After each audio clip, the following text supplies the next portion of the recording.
አሰላሙ አለይኩም ወራህመቱላሂ ወበረካቱ ድና የተከበራችሁ የሞዳ መዝናኛ ፕሮግራም ተከታታዮቻችን አሁንም ቆይታችን እንደቀጠለ ነው። የተለያዩ ፕሮግራሞችን ወደ እናንተ ያደረሰን በለተ እሁድ ከሰዓት ቆይታ ማድረጋችንን እንደቀጠልን ነው። አሁን የጉብኝት ሰዓት ነው። በጉብኝት ሰዓታችን ደግሞ ከስቱዲዮ ወጣ ብለን ወደ አንድ ቦታ መተናል። በሴቶች ላይ በርካታ ስራዎችን እየሰሩ ካሉ ተቋማት መሃል አንዱ የሆነውን በቅርቡ ተመስርቶ እንግዲህ በርካቶችን ቁርአንን እያስቀራ ሌሎችን ስልጠናዎችም እየሰጠ ያለን ተቋም ነው መለከታው አቲካ የሴቶች ለህቀት ማዕከል ይሰኛል። በሴቶች ለሴቶች በርካታ ስልጠናዎችን እንዲሁ ደግሞ ደርሶችን የሚሰጥ ተቋም ነው። ቤት ለቤትም እንዲሁ ደግሞ እዚሁ በቦታው ላይ በርካቶችን ያስተምራል፣ ያሰለጥናል። በተለያዩ ሀሳቦች ላይ ውይይት የሚደረግበት ተቋም እንደሆነ ሰምተናል። ወደ ተመልካቾቻችን ታዲያ ጎራ ብለን ከመስራቿ እህት ጋር ቆይታ እናደርጋለን። የተለያዩ ሀሳቦችን እናነሳለን። እንዲሁ ደግሞ እናንተም መሰልጠን፣ መማር፣ መቅራት ብትፈልጉ አማራጩ ምን አይነት ነው የሚለውን እንነግራችኋለን። ቆይታችሁን ከኛ ጋር እንድታደርጉ ግብዣችን ነው። ጥሩ ጊዜ ይኖረናል። አብራችሁ ነው።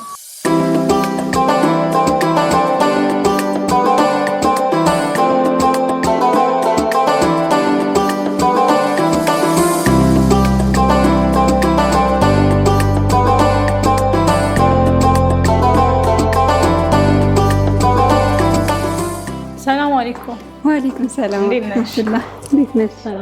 አለሁልሽ አልሐምዱሊላህ። እንኳን ደህና መጣሽ። እንኳን ደህና ቆያችሁ።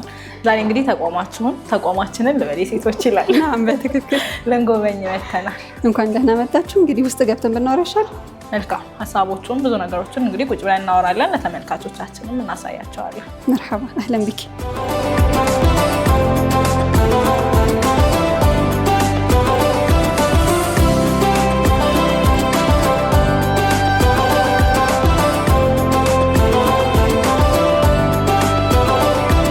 ክብራትና ክብራን ተመልካቾቻችን እንግዲህ ቀደም ብሎ እንዳነሳ ነው በአቲካ የሴቶች የልህቀት ማዕከል ቆይታ እናደርጋለን። ድርጅቱ ምን ምን ይሰራል የሚለውንም በዝርዝር ወደ እናንተ ልናደርሳችሁ ነው። ቆይታችን ይቀጥላል። አብራችሁ ነው።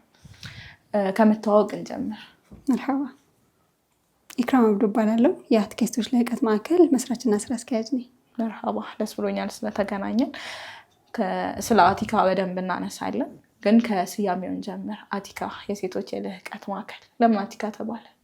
መርሐባ ያው ስለ አቲካ ስናገር ሙሉ ለሙሉ ድርጅቱ ምን ያልማል፣ እስከ ወደፊት ምን መስራት ይፈልጋል የሚለውን በደንብ የሚገልጽ ይመስለኛል። አቲካ የአቲካ ቢንት ዘይድ ረዲየላሁ ዐንሃ ወይም የሰሐቢያን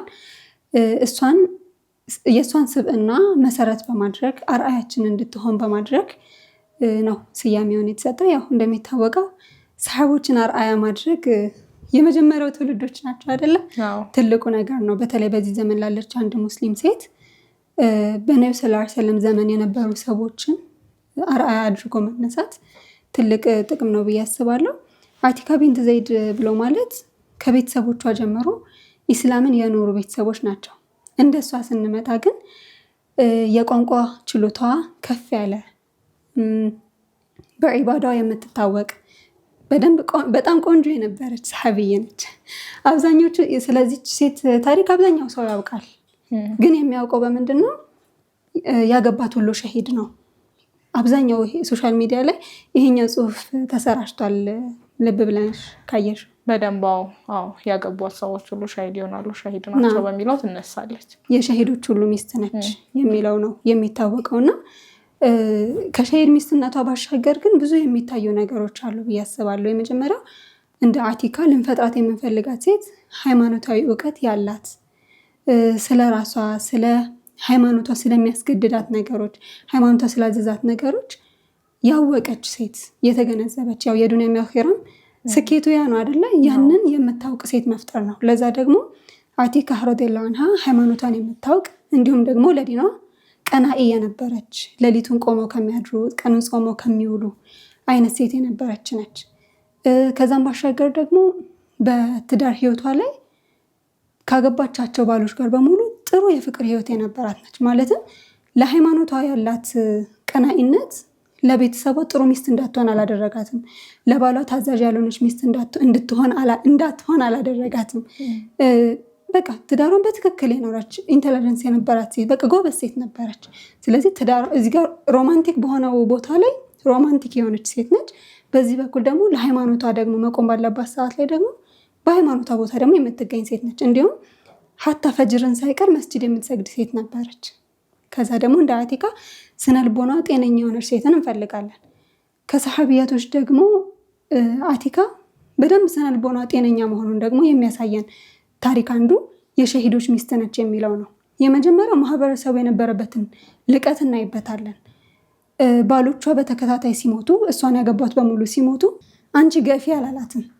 አንቺ እንደዚህ ነሽ አይደለም ያላት። እንዲሁም ምንድን ነው ያላት? የሸሂዶች ሚስት ብሎ ነው ያከበራት። ለአንዲት ሴት ደግሞ የባል መሞት ትልቅ የህይወት ፈተና ነው ብዬ አስባለሁ። አንዳንዴ ስትለያይ ሁሉ ነገርሽ በመሀልሽ አልቆ ነው። ሲሞትብሽ ግን በፍቅር ላይ በነበርሽበት ወቅት ላይ ነው ባልሽን የምታጭውና አንድ ባሏን ካጣች በኋላ መልሳ ሰርቫይቭ አድርጋ ህይወት አለ፣ ከዚህም በኋላ መኖር እችላለሁ፣ በራሴ መቆም መቻል አለብኝ ብላ ሌላ ህይወት መግባት መቻል ትልቅ የጥንካሬ ማሳያ ነው ብዬ አስባለሁ። ስለዚህ ለምናስባት አይነት ሴት ምሳሌ መሆን ስለምትችል አቲካ ቢንት ዘይድን በሷ ስም አቲካ የሴቶች ልህቀት ማዕከል ብለናል። መርሃባ። አቲካ የሴቶች ልህቀት ማዕከል እንግዲህ ይህንን ያሟላችን ሴት መፍጠር ዓላማው አድርጎ ተመስርቷል ማለት ነው። ምን ያህል ጊዜ ሆነው ማለት ነው ከተመሰረተ?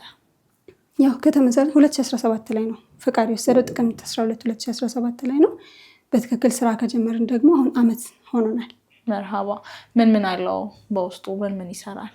የቁርአን ማዕከል እንደሆነ እናውቃለን፣ ሌሎችም ነገራቶችን እንደያዘ እናውቃለን። እና እንዴት ነው ያንን የምታስተምሩት ወይም በምን አይነት መንገድ? ያው የመጀመሪያው እንትናችን ደረጃችን ሃይማኖታዊ እውቀት መሆኑን ይታወቃልና ሃይማኖታዊ እውቀት ላይ ደግሞ እንደ ሀገራችንም ለሴቶች በሚሰጡ የትምህርት ዘርፎች ላይ በጣም ክፍተት አለ። ማለትም አንዲት ሴት የፈለገችውን ትምህርት በፈለገችበት ቦታ አታገኝም እና አቲካ መድረክ መሆን ይፈልጋል ለሚሰጡ ትምህርቶች ወይም ደግሞ ሴቶችን ለተመለከቱ ትምህርቶችም ወይም ደግሞ መሰባሰቦችም ጭምር መነሻ የሚሆን ብዙ ሴት ባለሙያዎች አሉን፣ ብዙ ደግሞ አገልግሎት የሚያስፈልጋቸው ሴቶች አሉን እና እነሱን የሚያሰባስብ ተቋም መሆን ነው የሚፈልገው። ስለዚህ እንደ መጀመሪያ ሃይማኖታዊ እውቀትን ከመሰረቱ መስጠት ላይ ነው ፎከስ ያደረግን የነበረው። ቁርአን ከቃይዳ ጀምሮ እንዲሁም ደግሞ የተለያዩ ሸሪዓዊ ትምህርቶችን የፊቅህ፣ የሐዲስ፣ የሲራ እንደዚህ አይነት ትምህርቶችን አንድ ላይ አድርጎ ይሰጣል። ከዛም ባሻገር ግን ለምሳሌ ከዚህ ቀደም የዲጂታል ማርኬቲንግ ለ20 ስራ ላይ ላሉ ሴቶች ስራቸውን እንዲያዳብሩበት እንዲሁም ደግሞ ወደ ሶሻል ሚዲያ መጥተው የተሻለ ለማድረግ ስራቸውን የዲጂታል ማርኬቲንግ፣ የአረብኛ ቋንቋ፣ የእንግሊዝኛ ቋንቋ ተሰጥቷል። ያው ከረመዳን በኋላም ደግሞ የሚሰጥ ነው የሚሆነው። እንዲሁም ደግሞ ቤተሰባዊ ነክ ስልጠናዎችም የሚሰጡ ነው የሚሆኑት ኢንሻአላህ በተለይ ከዚህ በኋላ ባለው። ከዚህ ውጭ ግን እስካሁን ባለው ቅዳሜ የምንገናኝበት ሴሽን አለን እና ያ ፕሮግራም ምንድነው? የተለያዩ ሀሳቦች ይነሳሉ። እነዛ ሀሳቦች የውስጥ ሀሳቦች የሚወጡበት፣ ራሳችንን አናግረን የምንለያይበት። ለምሳሌ ረመዳን ላይ ከ3 ወር በፊት ነበር ዝግጅት የጀመርነው። እንዴት ነው ከቤተሰባችን ጋር ከኢባዳው ጋር እንዴት ነው ያለንን ነገር ማስተሳሰር የምንችለው? ስለ አእምሮ ጤና ወደ 3-4 ክፍሎች ተዘጋጅተዋል። ልክ እንደዚህ እየተሰባሰብን የውስጣችንን የምናወራበት፣ በቃ አንዲት ሴት የሆነ ችግር ሲያጋጥማት ቤት አለኝ እህቶች አሉኝ ብላ የምትመለስበት አይነት ቤት እንዲሆን ነው የምንፈልገው። መርሃባ። ቅዳሜ እንዳነሳሹ ቅዳሜ ከ8 ሰዓት ጀምሮ የተለያዩ ሀሳቦች ላይ ሲወራ ከዚህ በፊት አስተውያለሁ በተለያዩ መንገዶች ማለት ነው። እና እነዛ ፕሮግራሞች ምን አይነት ሀሳቦችን ያነሳሉ? እና ደግሞ እዚሁ ቤት ውስጥ ላሉ ወይም ደግሞ አቲካ ላይ ላሉ ተማሪዎች ላይ ለማንኛውም ሰው ክፍት የሆነ ቆይታ ነው? ይህ ቆይታ ለሁሉም ክፍት የሆነ ቆይታ ነው። ሶሻል ሚዲያ ላይ ነው ጥሪ የምናደርገው። መገኘት የፈለገ ሰው የሚገኝበት ነው። ምናልባት 1-2 ተከታታይ ሴሽኖች ካልሆኑ በቀር አብዛኛው እንትን ነው አዳዲስ ርዕሶች በየሳምንቱ የሚነሱበት ነው። ስለ አካባቢያችን ሊነሳ ይችላል። ከቤተሰባችን ጋር ስላለ ግንኙነት፣ ስለ ባውንደሪ ሊነሳ ይችላል። ስለ ዘመናዊት እናት አንስተናል።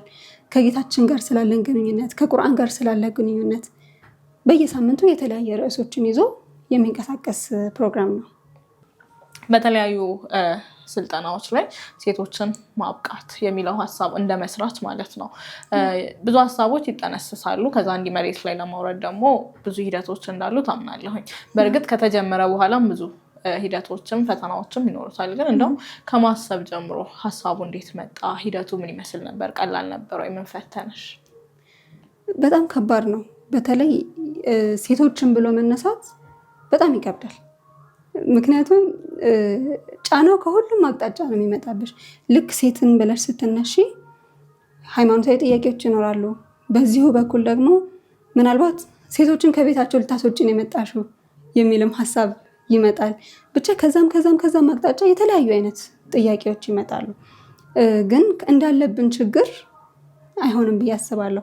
በቂራት በኩል ብናይ ሴት ልጅ የፈለገችውን ቂራት የምታገኝበት እድሎች በጣም ጥቂት ናቸው። ግን ለእኔ ዋና መነሻ የሆነኝ ምንድነው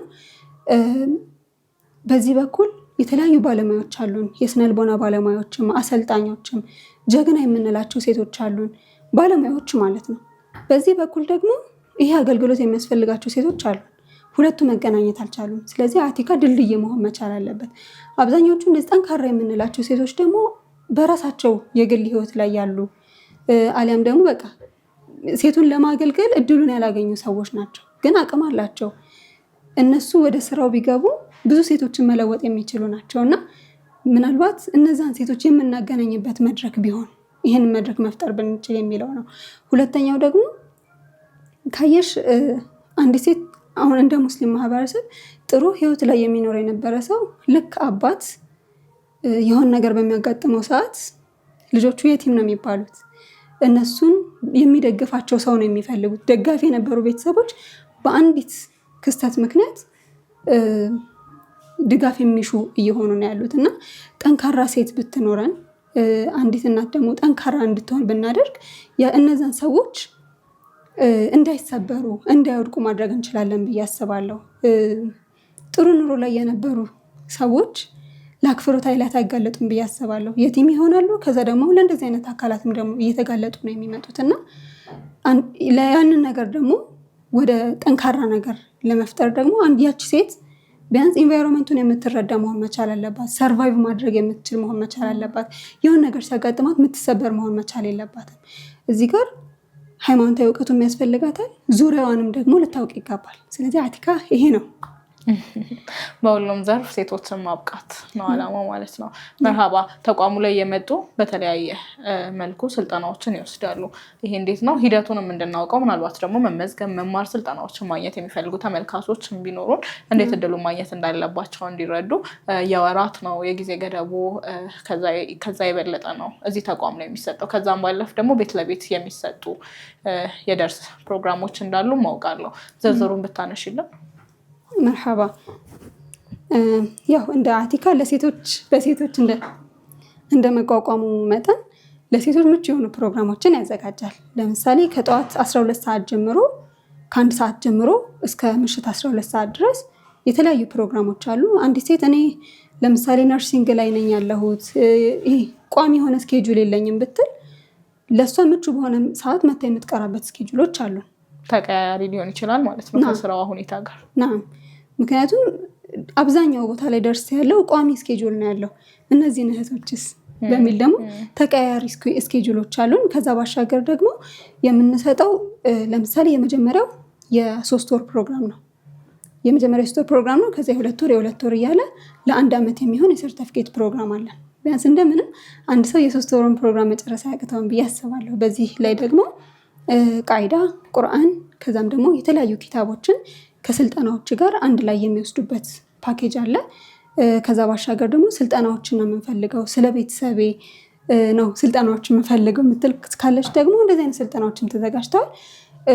ደስ የሚለው አሁን በቅርቡ የምንጀምረው ምዝገባ የጀመርንበት አንድ ፕሮግራም ምንድነው ብዙ ጊዜ አንዲት ሴት ከተፋታች በኋላ ህይወት አለ ብላ ማታሰብ እንዲሁም ደግሞ ሰርቫይቭ ማድረግ ያቃታቸው ብዙ እህቶች አሉንና ለነሱ የሚሆን አሪፍ ስልጠናዎችን አዘጋጅተን እነሱን በመጠበቅ ላይ ነው የምንገኘው።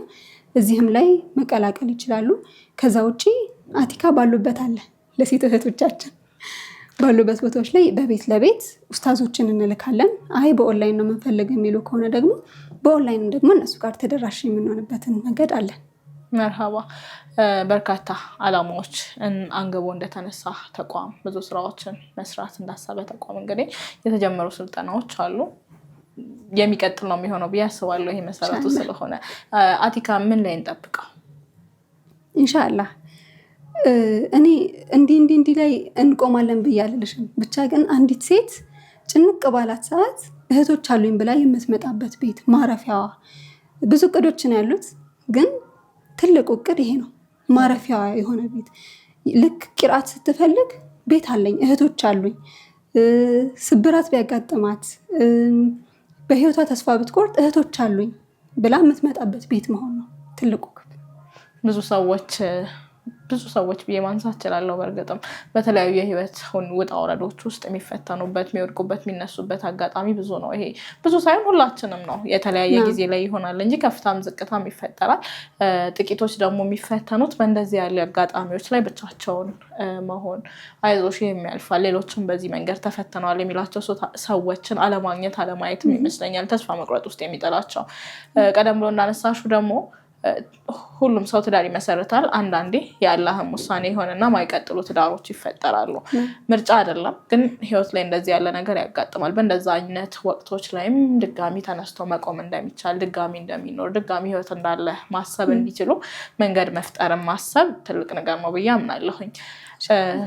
አቲካ የሴቶች የልቀት ማዕከልን መመዝገብ፣ ማወቅ፣ መቀላቀል ለሚፈልጉ ሰዎች አድራሻዎቻችሁን፣ ስልካችሁን በምን መንገድ እናገኛችሁ?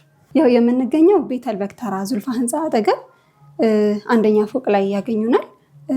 ካልሆነም ደግሞ በስልክ ቁጥራችን 0951456877 ላይ ያገኙናል። በቲክቶክ ፔጃችንም አቲካ ፎር ኤክሰለንስ ብለው ሰርች ቢያደርጉን ያገኙናል። በፌስቡክም እንዲሁ በየትኛውም አማራጭ ቢያገኙን አገልግሎታችንን ያገኛሉ። ከዛም ባሻገር ሰለምቴ እህቶች በሚመጡበት ሰዓት ላይ ሙሉ ለሙሉ አገልግሎታችን በነፃ ነው። እነሱን የምንቀበልበት የተለያዩ ፕሮግራሞችም አዘጋጅተናል። እሱንም ቢቀላቀሉ ተጠቃሚ ይሆናሉ ኢንሻአላህ። መርሃባ። ይሄ ጉዞ ቀላል ነው ብዬ አላምንም። የመጣሽበት መንገድ እና ማመስገን የምፈልጊው ማንሳት የምፈልጊው የመጨረሻ ሀሳብ ካለ እንዲሁ ደግሞ ማመስገን የምፈልጊያቸው አካላት ካሉ ድል ልስጥሽ። መርሃባ። በመጀመሪያ እናንተን ላመስገን እዚህ ድረስ መታችሁ ስለጎበኛችሁ። ያው በዚህ ጉዞ ላይ እያንዳንዱ መንገድ ከባድ ሊሆን ይችላል፣ ግን በዙሪያ ያሉ ሰዎች አልሐምዱሊላህ በደንብ ሰፖርት የሚያደርጉኝ ናቸው። ከነዚህ ግንባር ቀደም የምለው ባለቤቴ ነው።